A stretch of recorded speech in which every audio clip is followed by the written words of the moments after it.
ଶ୍ରୀକ୍ଷେତ୍ର କାହାକୁ କୁହାଯାଏ?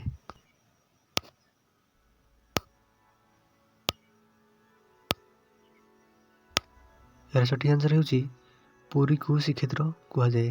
ପରବର୍ତ୍ତୀ ପ୍ରଶ୍ନ, ଅର୍କକ୍ଷେତ୍ର କାହାକୁ କୁହାଯାଏ?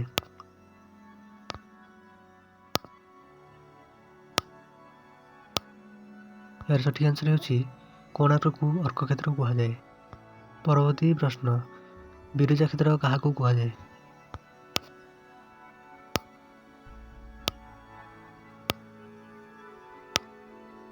ଆନ୍ସର, ଯାଜପୁରକୁ ବିରଜା କ୍ଷେତ୍ର କୁହାଯାଏ।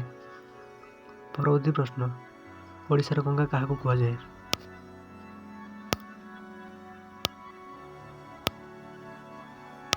ଏହାର ସଠିକ୍ ଆନ୍ସର ହେଉଛି ମହାନଦୀକୁ ଓଡ଼ିଶାର ଗଙ୍ଗା କୁହାଯାଏ। ପରବର୍ତ୍ତୀ ପ୍ରଶ୍ନ, ଓଡ଼ିଶାର ବିହଙ୍ଗୀ ବିହାର କାହାକୁ କୁହାଯାଏ?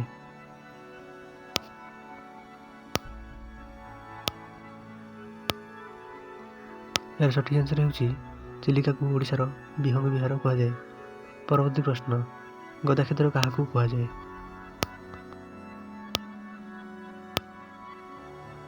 ଏହାର ସଠିକ୍ ଆନ୍ସର ହେଉଛି ଯାଜପୁରକୁ ଗଦାକ୍ଷେତ୍ର କୁହାଯାଏ। ପରବର୍ତ୍ତୀ ପ୍ରଶ୍ନ, ବ୍ଲାକପାଗୋଡ଼ା କାହାକୁ କୁହାଯାଏ?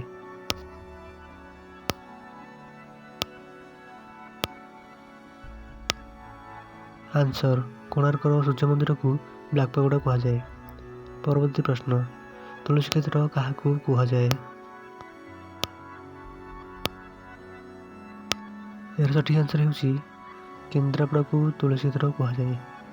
ପରବର୍ତ୍ତୀ ପ୍ରଶ୍ନ, ସମାଧି କ୍ଷେତ୍ର କାହାକୁ କୁହାଯାଏ?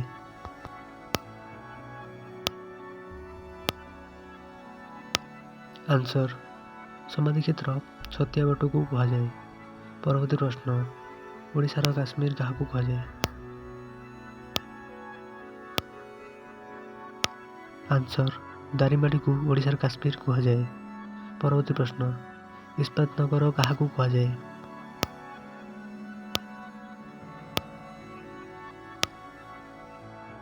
ଆନ୍ସର, ରାଉରକେଲାକୁ ଇସ୍ପାତ ନଗର କୁହାଯାଏ। ପରବର୍ତ୍ତୀ ପ୍ରଶ୍ନ, ଭଞ୍ଜ ବିହାର କାହାକୁ କୁହାଯାଏ?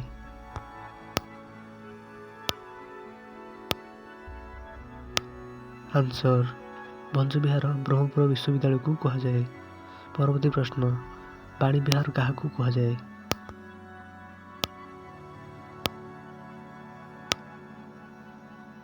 ଆନ୍ସର, ବାଣୀ ବିହାର ଉତ୍କଳ ବିଶ୍ୱବିଦ୍ୟାଳୟକୁ କୁହାଯାଏ। ପରବର୍ତ୍ତୀ ପ୍ରଶ୍ନ, ଜ୍ୟୋତି ବିହାର କାହାକୁ କୁହାଯାଏ?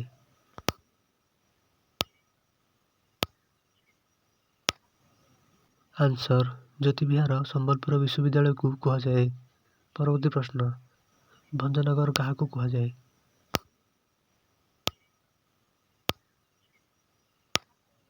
ଆନ୍ସର, ରସଲକୁଣ୍ଡାକୁ ଭଞ୍ଜନଗର କୁହାଯାଏ। ପରବର୍ତ୍ତୀ ପ୍ରଶ୍ନ, ଶାବର ଶ୍ରୀକ୍ଷେତ୍ର କାହାକୁ କୁହାଯାଏ?